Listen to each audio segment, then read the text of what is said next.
Hola personitas hermosas, bienvenidas a este nuevo video de Psicóloga Ansiosa. Estoy muy emocionada por este video, ya que es un tema que me han venido pidiendo desde hace mucho, desde Psicóloga Ansiosa 1. Entonces creo que va a tener un gran impacto y pues si es así, no olviden al final compartirlo. Creo que hablar con nuestra familia de ansiedad, de salud mental, de lo que sentimos puede ser algo muy difícil. Por lo que en este video quiero hablar sin filtros sobre cómo es hablar con nuestros papás, nuestros cuidadores, con nuestra familia, sobre tener un trastorno de ansiedad y en general sobre salud mental. Muchas personas me escriben diciéndome, Becky, es que mi mamá cree que soy una dramática, que estoy exagerando, que no es cierto, que no existe la ansiedad, que con la chancla se quita. Pero no es así y es por eso que hoy tengo una invitada súper especial que ha sido protagonista en esta historia. He estado en primera fila desde que empezó mi ansiedad y durante mi carrera como psicóloga y estoy muy emocionada por eso. Así es que sin más por el momento, bienvenidos y bienvenidas sean todas ustedes a este video de Familia Tengo Ansiedad.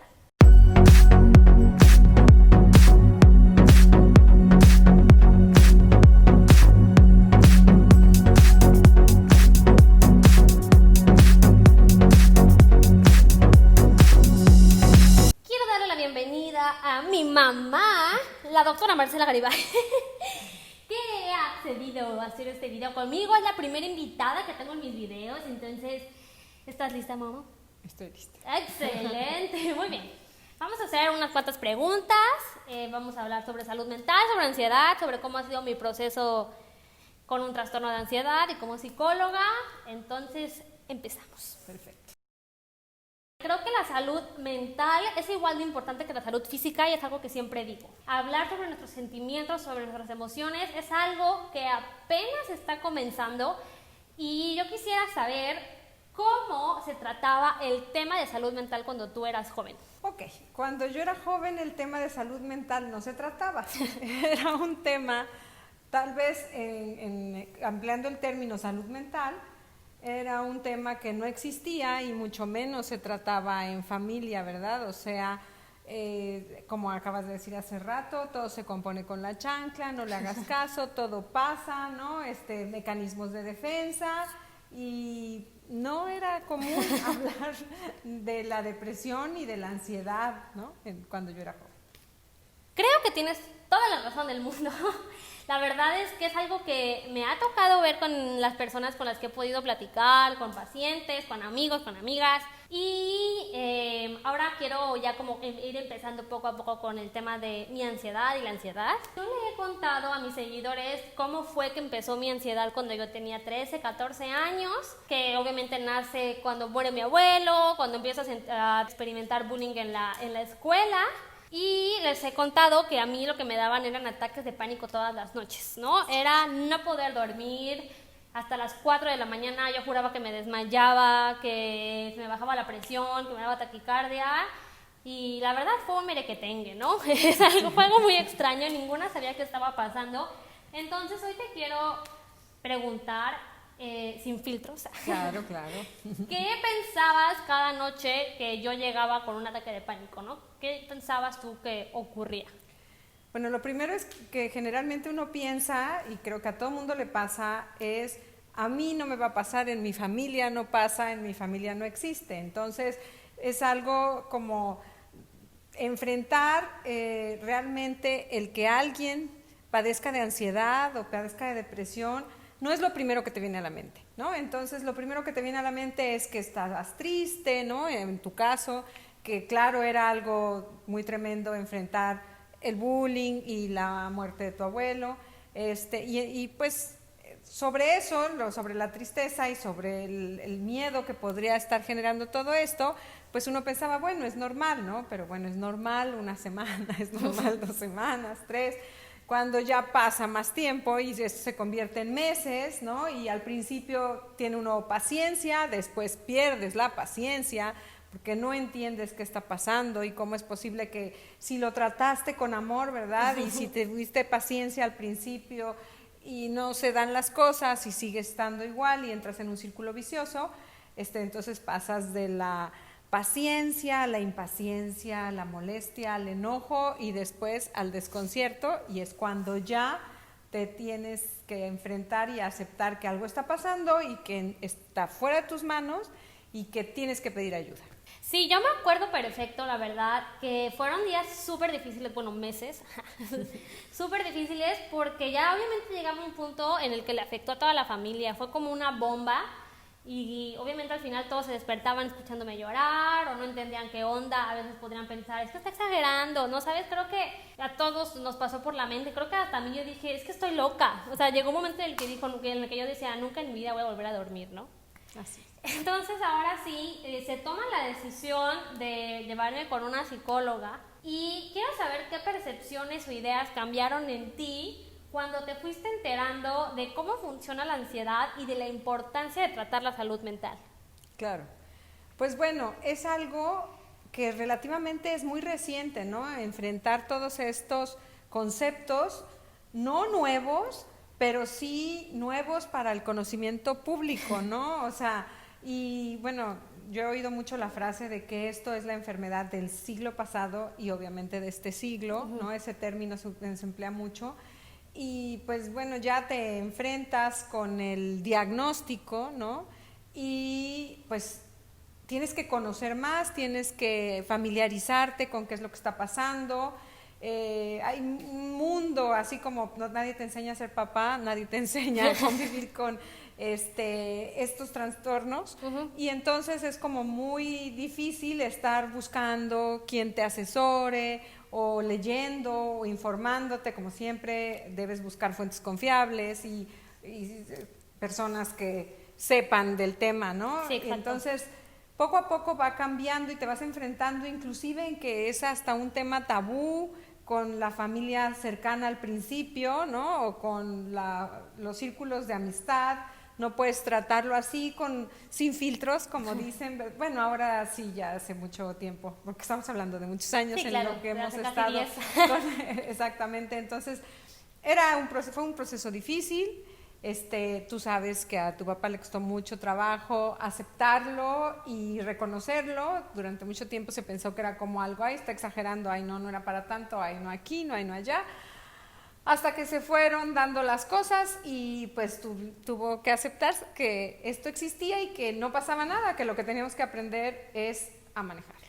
Exactamente. Creo que en ese momento, sin duda alguna, empezó un trabajo en equipo, que obviamente era mi psicóloga y yo, pero también eran ustedes, eran de repente mis amigos más cercanos, cuando tuve novio, mi novio, ¿sabes? O sea, como que se hizo todo este trabajo en equipo, incluyendo obviamente a mis hermanos que vivían aquí en la casa, a mis perros, todo era un trabajo en equipo, ¿no? Y creo que justo estamos entrando como al punto clave de la cápsula, ya que creo que parte fundamental de hablar de salud mental y de trastornos mentales es la comunicación asertiva, ¿no? Es un tema que antes no se trataba mucho, que era como, ¿todo bien? Sí, ¿y tú? Bien. Ah, ok, cada quien por su lado, ¿no?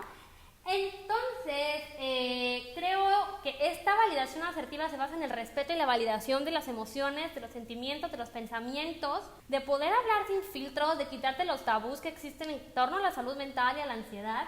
Y quiero que tú me contestes, después de todos estos años, ¿por qué crees que la comunicación sea base para este trabajo en el equipo del que hablamos? ¿Y cuáles crees que sean los mayores beneficios de inculcar una comunicación asertiva en casa? Bueno, en primer lugar, estoy convencida de que toda relación, ¿no? Cualquier tipo de relación interpersonal se basa en que el éxito está basado, en la comunicación. O sea, y la comunicación debe de ser genuina y debe de ser asertiva, porque si queremos decir algo que no es lo que digo, que me da pena, que lo encubro, que estoy queriendo decir algo que mi mente piensa, pero lo que digo y lo que sale de mi boca es otra cosa, y entonces el receptor, el que está comunicándose con nosotros, recibe otra información y ya no se entendió absolutamente nada. Y más en este proceso de aprendizaje hemos entendido que es muy importante ser asertivos, o sea, decir justamente lo que necesitas, porque a veces la persona necesita solamente que estés como bulto acompañando, en silencio, otras veces necesita cariño o un abrazo, otras veces solamente compartir lo que siente, otras veces te está pidiendo un consejo o te está pidiendo ayuda. Entonces es fundamental que el que está padeciendo el ataque de ansiedad o la depresión sea asertivo en decirte lo que siente sin pena, sin sentirse juzgado, ¿no? Sin filtros, y sepa que va a recibir del otro lo que está necesitando, ¿no? Claro. Y eso es muy importante. Entonces, esta comunicación, los niños la tienen desde pequeñitos, ¿no? O sea, platican sin filtros y uno está, no digas eso, no, que no sé qué, esto no era lo indicado. Y bueno, o sea, sí hay que enseñar a los niños a ser prudentes, claro, sí. Pero pienso que no debe perderse eso, de la comunicación asertiva y de no ocultar los sentimientos y de no ocultar realmente lo que quieres decir o disfrazar lo que quieres decir, claro, para que el otro pueda entenderlo. Sí, yo creo que es muy importante lo que estás diciendo, en especial porque justamente esta comunicación asertiva se basa en escuchar para comprender y no para contestar, y en decir las cosas sin reclamar, sin juzgar, sin culpar a nadie, ¿no? Ahora quiero hablar de un tema muy importante, creo, para los que se enfrentan a psicoterapia y a este mundo de la ansiedad y los trastornos mentales. Una de las terapias que más funcionan y que a la que más gente asiste es la terapia cognitivo-conductual, ¿no? Que claro que habla mucho sobre la aceptación, sobre validar las emociones del otro, los pensamientos, pero también se enfoca mucho en no reforzar las acciones que pueden dañar más la salud mental de la persona. Por ejemplo, cuando las personas se comienzan a enfocar más en aliviar la ansiedad a corto plazo que a largo plazo. Lo que pasa, por ejemplo, mucho cuando son los 5 minutos más de dormir y luego llegas tarde al trabajo, ¿no? O pues hoy se siente mal mi hijo porque tiene ansiedad, no lo voy a dejar ir a la escuela, entonces atrasa un buen, ¿sabes? O sea, como que obviamente a largo plazo esto le causa más ansiedad a la persona porque llegó tarde al trabajo, porque ya se atrasó, porque no presentó el examen, cosas por el estilo, ¿no? Y la verdad es que yo sé que ver a los hijos sufrir, por lo que he visto contigo y por lo que me has dicho, es uno de los dolores más grandes que una madre o un padre pues puede enfrentar. Entonces, te quiero preguntar, ¿cómo has aprendido a manejar el hecho de que querer evitar el dolor de tu hijo o tu hija sufriendo o teniendo un trastorno de ansiedad o depresión puede hacerle daño si nosotros empezamos a consentir que deje de hacer las cosas, no, que haga, las cosas que a corto plazo le benefician, pero a largo plazo le hacen más daño o le dan ansiedad? Claro, bueno, esa es una pregunta y un proceso muy difícil, porque no es fácil de entrada saber o poder seleccionar que sí, que no, hasta dónde, etcétera, ¿no? Entonces, esto se va aprendiendo sobre la marcha, se necesita tiempo para irse adaptando, se necesita asesoría profesional, porque aun cuando hayas leído mucho, aun cuando te esté asesorando el psicólogo o el psiquiatra, no siempre es lo mismo, y hay veces que de verdad la persona necesita un poquito de tiempo, ¿no? Un poquito de espacio, un poquito de apagar el botón y salirse, ¿no? Como yo le digo, paren el carrusel que ya me quiero bajar, o sea, que te bajes tantito y después ya lo vuelvan a encender, pero todo esto es un proceso, ¿no? Y es una estira y afloja, y bueno, he aprendido que claro, es muy importante validar lo que le pasa al otro, pero que debe de buscarse que la persona sea funcional, ¿no? O sea, sí. que no le haga daño, como dices tú, a largo plazo, y eso yo creo que es un proceso personal. O sea, con cada quien se vive de manera diferente y hay que incluso convencer, y ahí viene de nuevo la comunicación asertiva, para que tú también le hagas entender al otro lo que estás comentando, que a la larga esas actitudes o esas formas de actuar van a repercutir, ¿no? Y hay veces que hay que decirle, recuerda, porque mañana te vas a sentir peor, ¿no? Entonces, tratar de hacer que haga conciencia, que se razone, ¿no? Sobre lo que se está sintiendo, que es muy difícil eso, razonar lo que sientes, pero eso es lo que hay que tratar de lograr para que pues el que está sufriendo el ataque de ansiedad diga, es verdad, y pues también no se caiga en un círculo vicioso, ¿no? Sí, creo que eso es como base, ¿no? A veces hay que dejar que nos demos de topes solos, pero como dices, siempre creo que la comunicación asertiva es base de decir, oye, recuerda que la vez pasada hiciste algo así, te causó más ansiedad, ¿no? Como estar ahí. Y creo que esto da, hola Yuri, creo que esto da paso a una pregunta que es otro tema muy, muy importante, que bueno, hablamos de que es un trabajo en equipo, ¿no? Y que muchas veces se le dice a los padres de familia que animen a sus hijos, que no los dejen tirar la toalla, que sigan adelante. Pero, ¿cómo manejaría o cómo has manejado esto de ayudar sin hacernos sentir que estás como invadiendo nuestro espacio o nuestras decisiones, ¿no? Como si nos estuvieras protegiendo de más.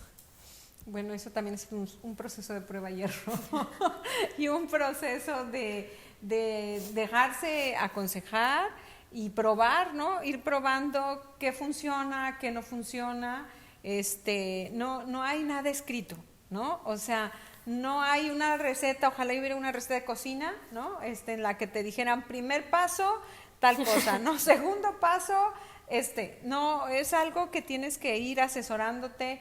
Y bueno, eso también me costó mucho trabajo al principio porque se supone, bueno, sobre todo cuando ya fue mayor de edad, no debes obviamente invadir, ¿no? Y el psicólogo debe ser solamente, o el psiquiatra, la consulta con el paciente. Y yo muchas veces tenía como muchas preguntas y había que pedir permiso, no te puedes saltar, ¿no? Es así como en lo del jefe, no te lo puedes saltar.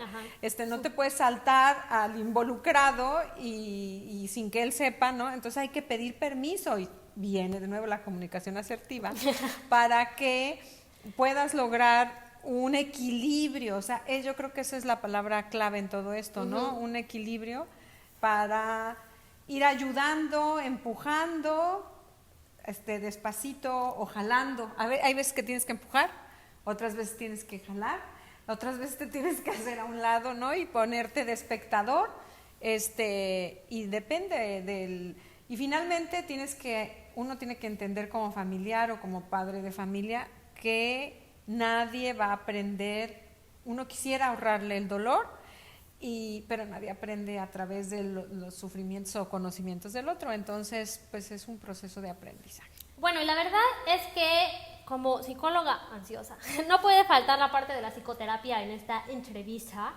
Entonces creo que estamos de acuerdo, dime si no, con que le debemos muchísimo a mi psicóloga y a mi psiquiatra, ¿no? Creo que la verdad nos llegaron a cambiar la vida no nada más a mí, sino a todos en la familia. Entonces quiero saber, y ya como para ir cerrando, ¿qué perspectiva tienes ahora de la importancia de la psicoterapia y de qué tan importante es asistir a ella para desarrollar habilidades y estrategias que te permitan afrontar tu trastorno mental, afrontar la ansiedad y simplemente afrontar la vida?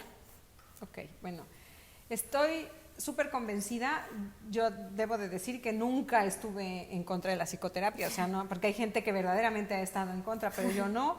Sin embargo, hoy en día, hoy por hoy puedo decir, y debo decir, que todos necesitamos un psicólogo, y de verdad no es porque Becky sea mi hija o porque estudio psicología, estoy convencida de que todos necesitamos un psicólogo porque nos ayudará mucho a aclarar nuestros problemas, nuestras formas de actuar, nuestras formas de reaccionar, te guían, ¿no? O sea, te guía mucho. Entonces, creo que es básica la visita al psicólogo. Pienso que así como al dentista y la gente no le da la validez, ¿verdad? O al pediatra con los niños chiquitos, ¿no? El psicólogo es básico, una valoración psicológica, en niño, en adolescente, o sea, no está de más porque te puede ahorrar muchísimos conflictos, sufrimientos, ¿no? Bueno, otra cosa que es importante, a veces hay que buscar y buscar hasta encontrar al psicólogo adecuado. Sí, claro. Entonces, siempre si tienes alguien que te recomiende a alguna persona, algún psiquiatra o algún psicólogo, bueno, eso también ayuda mucho. Es súper importante. La salud mental es igual de importante que la salud física o tal vez más, y la salud mental obviamente no tiene precio, ¿no? Y yo sé que es muy difícil a veces encontrar el camino indicado, pero para mí es muy, muy importante, y sí, son de gran ayuda tener a alguien que sepa llevarte de la mano, que comprenda y que te abra el panorama, es muy importante. Sí, yo la verdad estoy súper de acuerdo, no nada más porque soy psicóloga, pero y tú eres doctora, ¿no? Entonces nos complementamos. Y sí, la verdad yo creo que la salud mental, como dices, es igual de importante que la física. Cuando estamos enfermos vamos con el médico de cabecera, y por qué no tener un psicólogo de cabecera, ¿no? Yo siempre, como dices, todos deberían ir al psicólogo. Yo siempre he dicho que si Hitler hubiera ido al psicólogo no hubiera habido Segunda Guerra Mundial. Pero claro, obviamente nada más como es como Él para... necesitaba psiquiatra. Bueno, también, ¿no? Pero es como para darle a entender a la gente lo importante que es la salud mental, ¿no? Y ahora sí viene ya la última pregunta de la cápsula del día de hoy.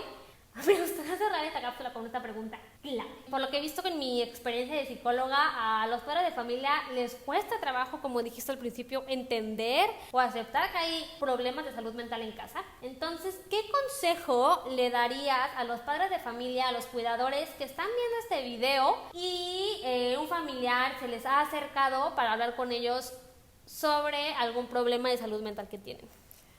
Bueno, el primer consejo importante sería pedirles que tengan la mente abierta, que no se sientan estigmatizados o que sientan que es algo terrible y que no se va a poder manejar, o que el tabú, el clásico tabú, ¿no? De estar loco o yo no necesito ir al psiquiatra o no necesito ir al psicólogo. Entonces, creo que es muy importante entender y saber que un alto porcentaje de la población realmente padece de ansiedad o depresión, y que el negarlo o el evadirlo pues es contraproducente, ¿no? Sí. O sea, empeora el problema, o sea, nunca lo va a mejorar, obviamente, ¿no? No por pensar que no existe, deja de existir, está ahí. Entonces, si tú aprendes a manejarlo, una de las frases que más me ha gustado siempre que te dicen para manejarlo es: si tú abrazas el problema, o sea, lo haces tu amigo. Y claro, yo no digo que sea vivir miel sobre hojuelas, pero se aprende a vivir con él, así como aprendes a vivir con gastritis y se te quita, o con colitis y se te quita. Así es esto, ¿no? Entonces, que tengan mente abierta, que sean comprensivos, que el hecho de que tú no lo hayas sentido o no sepas, y a veces resulta, creo que yo también lo siento de alguna manera y no sabía que era eso, ¿no? Entonces, no significa que no exista, ¿no? Entonces existe, y hay que tomar al toro por los cuernos y buscar ayuda. Sí, ¿no? Y creo que incluso ponerle nombre a lo que sentimos hasta te da cierta paz, como, claro, ay, era esto, ¿no? Y yo creí que estaba loca. Y realmente creo que lo que dices es súper, súper importante. Como dices con el ejemplo de la gastritis y la colitis, me encantó. Y pues, eso es todo. Esas fueron todas las preguntas por el día de hoy. Y muchas gracias porque fuiste la primera invitada en las cápsulas de Psicóloga Ansiosa. Gracias, fue un honor. Espero que este video les funcione. Compártanlo, mándenselo a su papá, a su mamá, a su abuelo, a su abuela, a sus tíos, a sus amigos, para que se los manden también ellos a sus familiares. No olviden suscribirse, activar la campanita para que les avise cada vez que suba un video.